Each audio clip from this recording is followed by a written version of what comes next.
So yeah, we make a little magazine called Kutgitaar.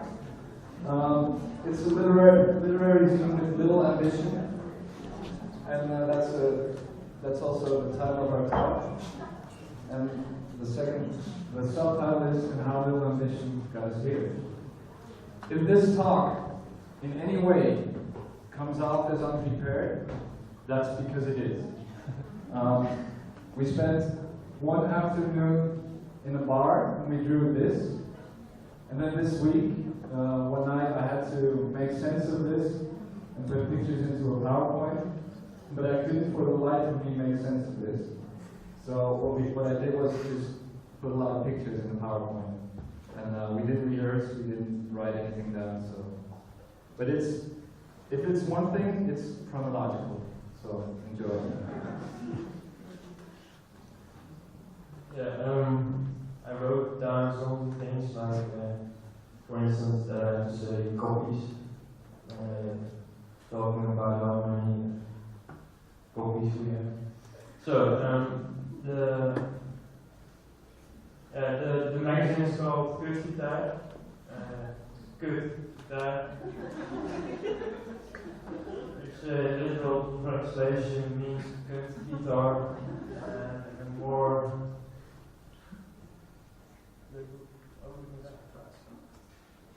In a more literal translation, that is the shit guitar. Yeah, I think most people go for the first one.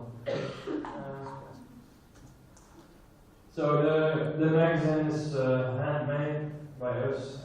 We do a print run, which means it's at the local copy center, and then we do the handmade. There's no regular schedule. That's because we just each time after each issue we decide when we're going to do the next one. So last year we made 3, and this year probably also 3. And then when we started, okay, so we only accept submissions from people we know. That's because I think we both like the idea of running a small zine together, but I think we also both don't want to spend huge amounts of time in it. So this makes sure that we don't get all kinds of people who are going to send us their submissions, and we have to send reply like, thank you, but we don't really like it. So this way we can, like 2 weeks ago I met a guy who I do like, and I think he makes cool stuff, so I asked him if he would like to submit. So let's start off with the editors. We go back a long time. We used to be in a collective together. This is Oscar. And this is me. This is me wearing an Oscar mask. And this is kind of the feeling the Kutgitaar also has. It has to be something like this. It still has to stay fun, low-key. Is what we do. It started in 2011. I was installed as the city poet of a city I best not mention in this city. It's really close, but we're not really friends. I tried, but it didn't work. And I was asked by the Etalage der de Wal, which is it's a temporary exhibition space. And this is one of the artworks there. And they asked me to organize a literary reading there. So what we did was we had a lot of writers I know, and a lot of writers Oscar knows, come and look at the art and write something about that. And then we would come back and read it there. Funny thing is, we took this photograph when we went to look the night we had the reading. Those were all gone. They died. But it was still quite alright. A lot of people chose this artwork. As you can see, it was a booming success. There were like 5 people. There were more writers actually than there were people in the audience. But it was alright. We had one guy come from Zutphen, which isn't that far, but he was the only one who had to travel. And what we wanted to do is pay his travel expenses, but there was no budget. So we came up with this idea to make a little zine with all the texts that were produced for that night. It was called Op de wc hangen natuurlijk ook nog dingen, which means, of course, there's still some stuff hanging on the toilets, which was something the proprietor said to us when he showed us around. So we made this little zine. Actually, I think we thought of it the same day. So we made it really quick. It was stamped, and then we sold it for a few euros. And we did manage to pay 8 euros travel expenses for the guy from Kutgitaar. And then Oscar said it would be nice if we now and then make a zine with text and pictures by people we know and like. We know a lot of people we don't like as well. They don't get to be in the zine. It should be now and then, no regular thing, no hassle. That's kind of our philosophy. It will be called Kutgitaar. Now this comes from a story that Oscar read during that night, where he introduced a character who played guitar a lot, and then Oscar, or well, the narrator of the story, which in this case was Oscar, said, "Do you think anybody's waiting on you and your guitar?" And then he interrupted himself. He said, "Sorry, I read it wrong. Do you think anybody's waiting on you and your shitty guitar?" And Kutgitaar. So that's why we call it Kutgitaar. Yeah.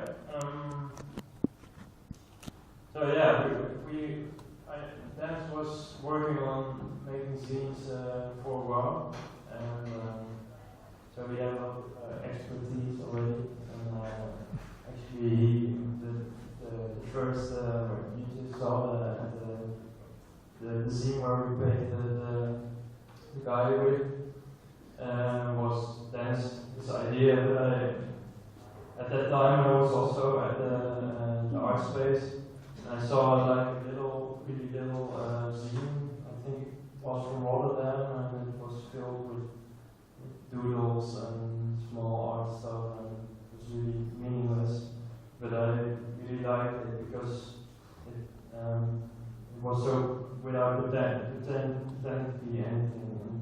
It just was there, and I was like, oh, maybe we can do something like that with small poetry, poems, prose, and images by just artists we know.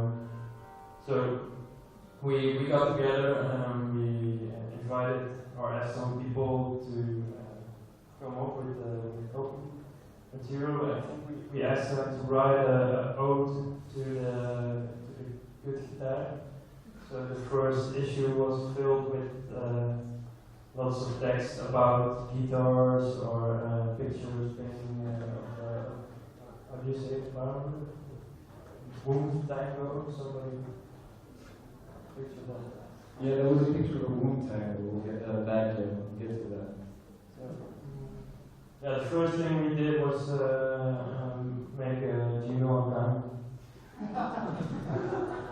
Because for communication and also all the how do you say when people want to get Orders. Yeah, all the orders go via the Gmail.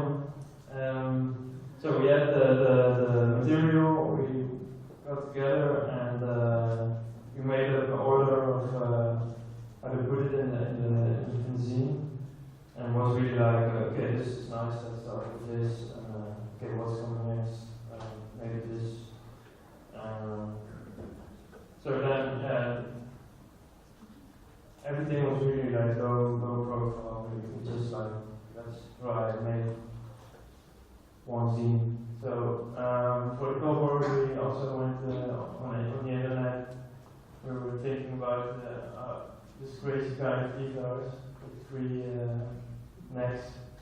So we wanted a picture for the front of the magazine, and we got that C5 triple neck guitar with the font, like really ugly font. And then really wanted the number first issue to be in the knee, like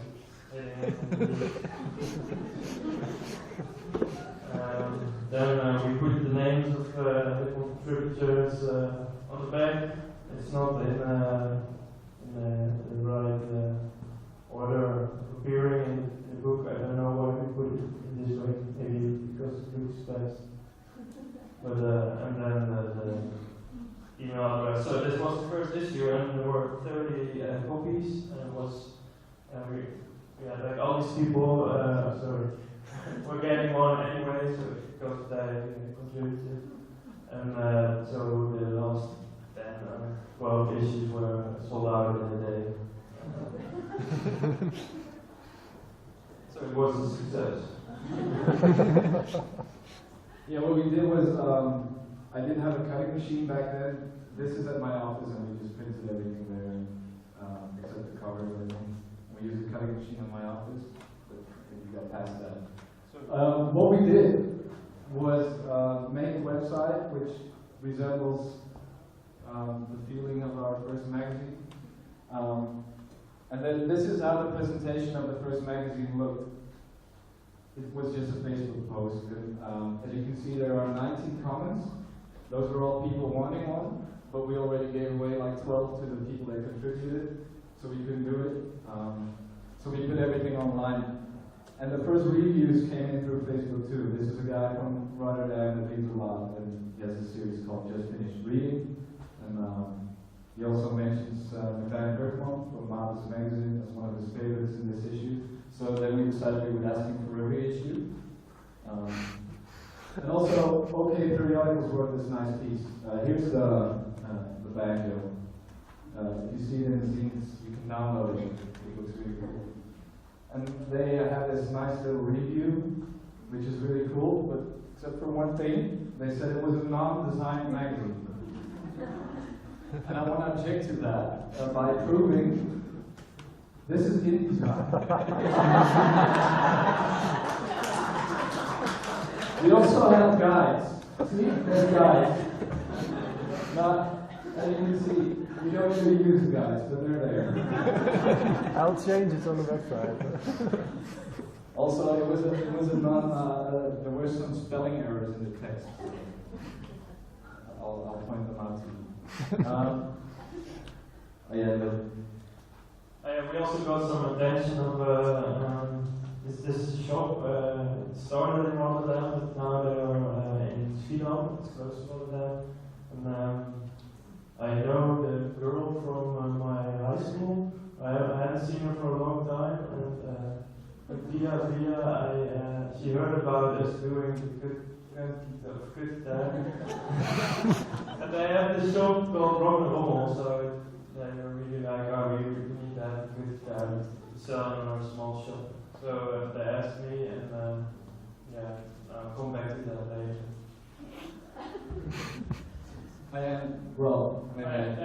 Okay, this is the way that the PowerPoint presentation is working. So this is the part about like people are contributing to us or coming to us to ask like, would you have us sell your Kutgitaar, or this guy is a guitar player with tennis notes, and he made ringtones to so people can download the Kutgitaar ringtone.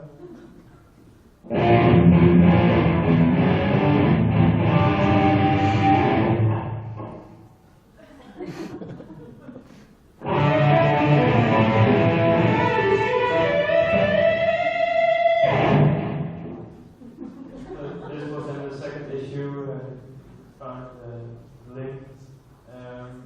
In the third issue we had somebody who made a sound piece that's also, so I think we also do, like, if you want to make a work and have a link to websites. This super nice second cover was also just made by a friend of ours who liked the idea of Kutgitaar and started designing, and he sent us this, and we were really very happy with it. So this became the second cover for the second issue. yeah, so this is the way we work, like, because we sensed that lots of people were enthusiastic about the first issue, and we got all this response, so we decided to make a second issue. We even had a meeting for the second issue. Well, this is the meeting, because we never take pictures of our meetings, that would be weird. But this is the meeting where we made this PowerPoint. It's in a cafe in the Blauwe in Nijmegen. Oh shit, I said it. So this is how our meetings usually go. And we made a more professional looking dummy, where you could see, the first one was made with prints lying all over the floor. This one has like little things all together. And we could make it at our place. Because I bought a cutting machine, I got a grant from the Netherlands Letterfonds. And I bought a cutting machine and a printer and a longboard. And this is, so after the first, the starting of where Kutgitaar was born at the art space, I started working there and I rented the studio from him. He's the guy who runs the art space, and he's always like, hey, you need to organize some event here because we need people to come to the art space. So he's like a bit rude in his ways, but it doesn't mean like that. So he came to us like, yeah, you need to come and do something here.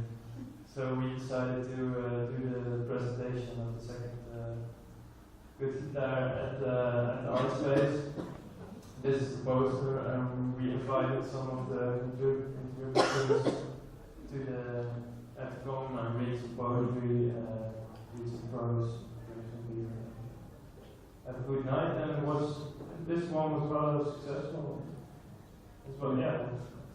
One of the guys we had coming, because this went on Facebook too, and we had this cover there, and there's this guy called Mark van Holst, who is the drummer of the cult band Hospital Bombers, and he also does drawings. He saw this picture and he really liked it because he makes this kind of art, which is Bob Ross painting infused with Nintendo references, which resembles our cover slightly. They're really small, they're like this big. They look really nice. So he asked if he could do something and sell the pictures there, and we thought, okay, just come. And we had a really shitty photographer for the first presentation. Of course, we started with Steve Vai. Then, as you can see, it's a bit more people than the first one. And then these two guys, actually, they're really important. That's Mark, the one from the paintings, and that's Willem Schroep. And they liked it so much that they asked us to come to Amsterdam and do a presentation there. We hadn't decided to make another issue, but because they asked us to do a presentation in Amsterdam, we made a third issue.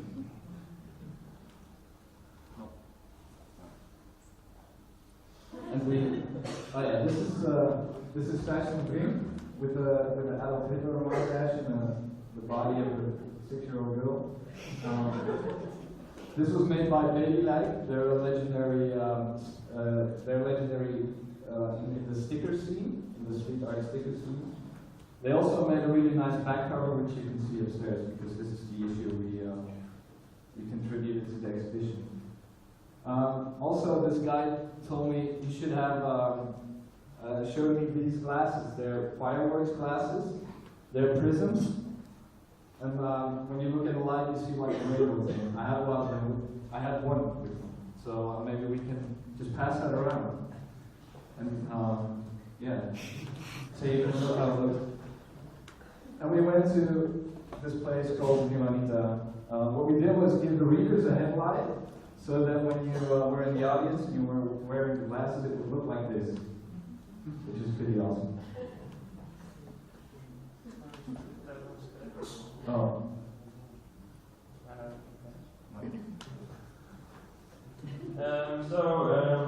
Now eventually the Kutgitaar has reached the rock and roll. It took 2 issues. Now it's in the store. Yeah, not much. It took us a while to get there, but we got there.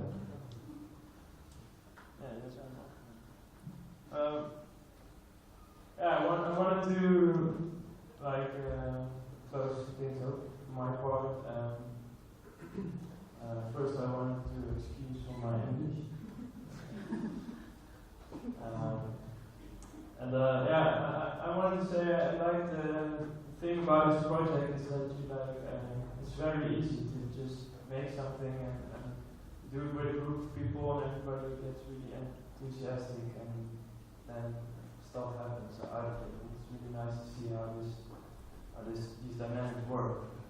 So that's what I really like about doing Kutgitaar. I want to close on one of the things. Also, I really like that we're in the top-notch capitals of contemporary culture. Yeah. We don't do a lot for that.